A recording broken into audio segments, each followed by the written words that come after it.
What's up, minifigs? Welcome back to Hunter's Lego Room. Today we're going to be looking at set number 76280, the Spider-Man vs. Sandman Final Battle Set. It has 347 pieces, 3 minifigures included, retails for $38 in the United States, and was released on January 1st of 2024. Our first minifigure today is Tom Holland's Spider-Man. I think he has great printing. Once again, this figure is the exact same one that is included in the Statue of Liberty Final Battle set that we looked at last week. So once again, my thoughts on this figure: fantastic gold printing on the torso. I think it looks great. It's nice and reflective. The leg printing is very nice, and the dual molded legs to give you the boot look looks great. The mask has some very nice detail to it and looks accurate. Looking at the back, once again, very nice gold printing through the torso, as well as some nice printing on the back of the mask. My only complaint with this minifigure would be no arm printing. I don't think it's necessary. I just think it adds a nice bit of extra detail. But once again, I think this is a fantastic figure to look at. So, our next minifigure is going to be one that also came in the Statue of Liberty Final Battle set, and that is going to be Electro. He is the exact same minifigure, although his lightning going around his back here and in his hands is just kind of smaller, which is just because this is a smaller set, I believe. I think the lightning looks great. I think the pieces in his hand also work very well. The printing is fantastic. We're going to go ahead and get rid of these lightning attachments just to look at the figure a bit better. He has some very nice silver printing all through his torso, which is nice and reflective. You can see right there, and it looks great. The leg printing is just kind of some pockets on his pants, which I think is nice to just give that figure a bit of extra detail. The face printing is also great. The lightning kind of look around his eyes, I think, just looks fantastic. Going to the back, you have no alternate face print because it would be covered up. And we'll go ahead and look at the back torso printing, removing his harness there, and honestly, once again, fantastic. It is a great looking figure. There we go. Very nice printing on the back. Our last minifigure is going to be one that we've actually never gotten in Lego before, as far as I can tell, which would be the Lizard. He's got some great printing. The detail throughout this whole figure is fantastic. His toe printing just shows off some of his claws, and he's also got some nice scale printing going through the front and back of the figure. He's got the printed abs on the front, which I think it's a little weird that he's very muscly as a lizard, but that's the design of the character, so obviously that's how Lego went. And it's very accurate, so I'm not really complaining about it. I just think it's a funny thing that he has that. His face printing is nice and scary. He's got some very bright teeth along with very pink gums. But again, it's nice that the printing is like very high quality. It's not muted at all, being printed on a different colored head. So I appreciate that. Going around to the back, you have scales going through the back of the torso as well as the head, which I think looks great. You also have the added tail piece there, which is obviously necessary for a lizard figure. The only issues I would have with this figure is that he has no sort of claw attachments, which I feel like you would want claws on the lizard, but I don't know. I think it still looks good. I would have had like little claw attachments for him. I think that could have added a lot, but I think it still looks great. The only other issue I would say about it is that the tail attachment attaches right here at the hip, and so it kind of breaks up that torso printing, so it can't connect all the way through. I don't know what you would do to fix that, though. I don't know if they're able to print on the little slight piece right there. So I think either way, this looks good, and it's nice to finally get the lizard in minifigure form. Next, we'll go ahead and take a look at the Sandman build. Our fourth character in the set, but not a minifigure, is our big Sandman build. And I think it's great, once again, to get Sandman in kind of a large build. I believe we've gotten him in minifigure forms once or twice, but getting a big Sandman build is great because he does that a lot in the movies or shows. He gets very large, absorbing a lot of sand. So I like that we're able to get that in this set. He's got some great range of motion on his arms and his head. You just have small ball joints here and here and here to give you that range of motion. The head can go any way you would need it. It's got a very nice printed mold piece for the front here, which kind of gives you a bit of detail, and it's kind of brick built on the back, so it's not too plain. You get full range of motion in the shoulders here, along with a piece on each side to kind of cover that ball joint so it doesn't look as bad. You've got some posability with the elbows here. They can fold in and out, along with posability on each wrist to make sure his hands can move around. You have 4 fingers on each side. These ones are a lot bigger because this one is meant to hold a figure in his hand, which we will show right now with Spider-Man. You just take him, you stick him on this stud right down here, and you can kind of wrap all 3 fingers around him, just like that, to kind of show he's got him, which I think looks great. It's nice that you're able to do that. I don't know if it's intended, but you can also fit a figure in his other hand by kind of just lining him up against the figure here. Line him up against the digits, kind of bring those in, and the thumb down, and you can hold a figure there too, which again, very nice. This set does have a few stickers just on the Sandman right here along the back of the fingers, here and here, which is nice to add some detail where they couldn't use kind of pieces to give off that sand look. You instead get some stickers. I think it looks great. My only issue with this Sandman is that specifically right around the head, this ball joint feels very exposed if you look at it any angle other than the front. It's very, very open. I wish they had done something to cover that up, but I don't know what they could have done. I think it still looks great, and it's nice to have such a large Sandman build. So now we'll go ahead and look at the rest of the build of the set. So here is the full build. Sandman just kind of sits in the middle. You just take this and slide it down in there and it will connect. And you've got kind of a sand base around him as well.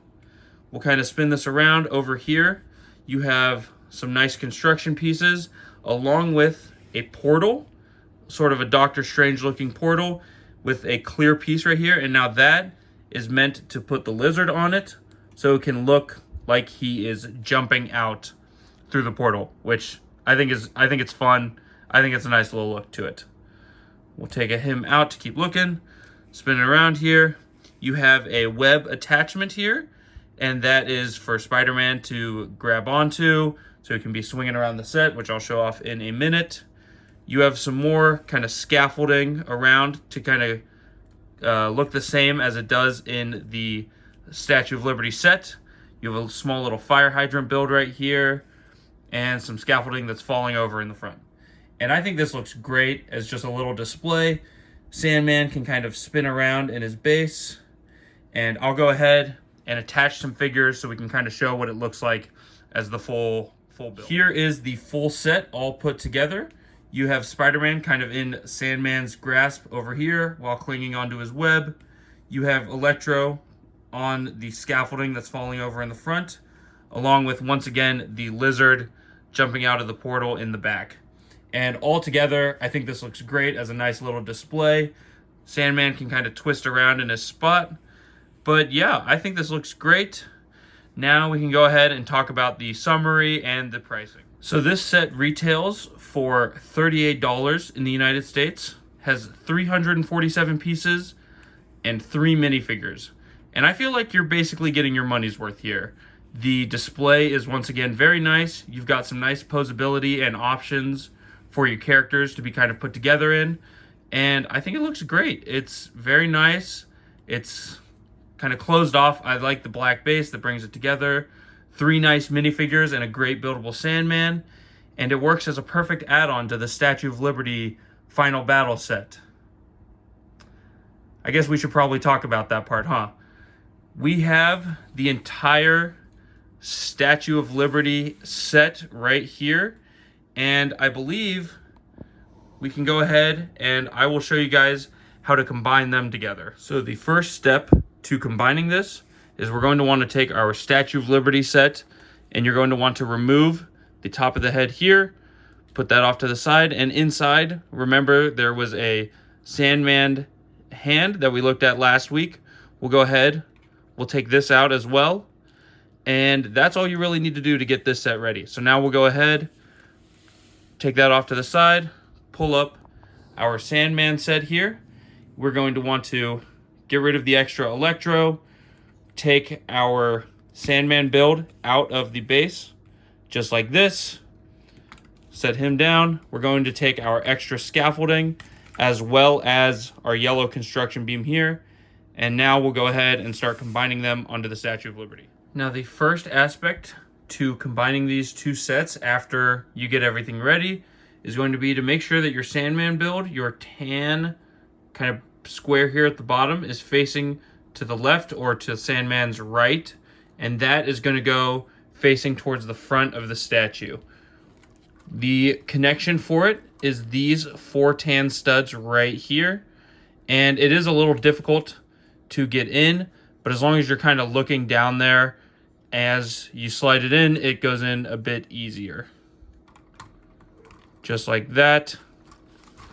So that is attached, and the issue is that it can't rotate at all. He can only be facing really this way, or you could have him facing the other way. He can only be facing towards these angles, this one or that one.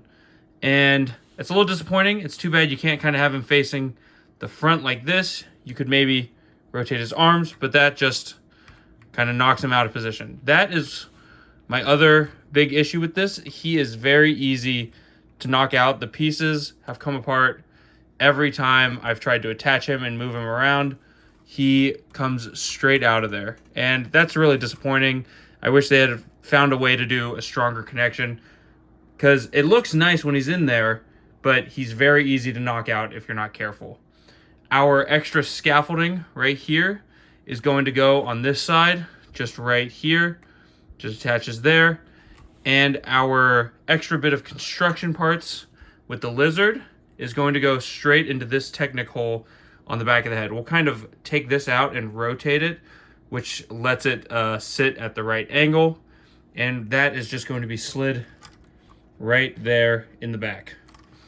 And to bring it all together, we'll just take our Spider-Man figure and kind of move him to the front, put him in the Sandman's arm, kind of bring his arm up, get him in it. It's a little difficult. The web line is not quite long enough, so I might just take that out like that. And this is our full combined Statue of Liberty final battle. You have all your minifigures, all the characters present, and with this all combined, I think it looks great. You've got all the characters that were in the scene. You can recreate a lot more aspects of it. There are flaws. Once again, the big flaw I have is the connection on the Sandman. He can be knocked out very easily, and he also cannot be turned. He can only face this way, but you have a lot of posability options for all the rest of your figures around the entire thing. So if this look doesn't work and you want to alternate your figures around, maybe there's plenty of different configurations you can do, and that might be enough to kind of make it better for you. Now, before we go into the summary of the Sandman set alone, I will say that this combined, it retails for $148, $110 for the original Statue of Liberty, and $38 for the new Sandman set. It is a little pricey, but I think with it all combined here, if you get it into a nice display that you like, I think it would probably be worth it. I think that this is going to look great on my Lego shelf, and I'm happy that I was able to finally put it together and to get the Sandman and the Lizard in a set. I think that that really completes the look of this, even with some of the lesser than great aspects of this set and the main Statue of Liberty set. So now we'll go ahead, we'll take it apart, and I'll just go into my final thoughts on the Sandman battle. So once again, this set has 347 pieces, 3 minifigures, and retails for $38. And I think it's a great deal. You get 3 great looking minifigures, a nice big Sandman build with a lot of posability, as well as a nice base to kind of frame it all up. But this set really becomes worth it once you have the full Statue of Liberty and you're able to combine it all into one nice big display for Spider-Man No Way Home. So if you're able to get both sets and display them, and it's not out of your budget or anything, I say go for it. If you're only able to get one of the two, I think this is a nice compensation if you're not able to get the big one. But I think on its own, the big one is a bit nicer by itself. But once again, I love this set. I think combined, great display piece. And I believe that will just about wrap it up. So thank you for watching Minifigs, and I will see you in the next review.